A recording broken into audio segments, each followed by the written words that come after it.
Aujourd'hui, je voulais vous parler de l'élément atomique numéro 20. Il s'agit du calcium. Que de choses à raconter sur le calcium. Déjà, il est présent dans le corps humain.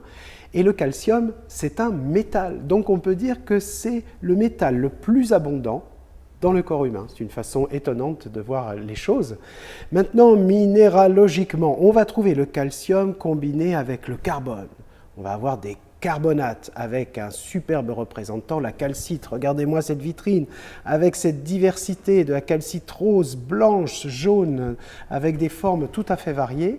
Ça peut se combiner aussi avec le soufre, et à ce moment-là, on va avoir des sulfates, un sulfate de calcium hydraté qui est le gypse.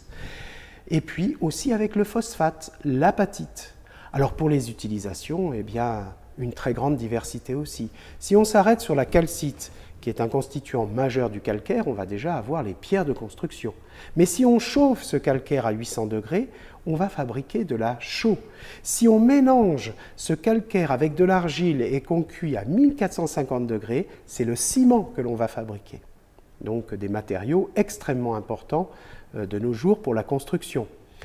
Un autre matériau de construction, le sulfate de calcium hydraté, on a parlé du gypse. Alors là, c'est à 120 degrés. On va le déshydrater partiellement et on va fabriquer du plâtre. Avec les phosphates, l'apatite, on va avoir un matériau pour l'agriculture d'amendement. C'est donc des millions de tonnes qui sont exploitées par an de calcaire, d'apatite et de gypse. Voilà, on va passer maintenant au prochain numéro. Il s'agit de numéro atomique 21. C'est un élément beaucoup plus rare. Il s'agit du scandium.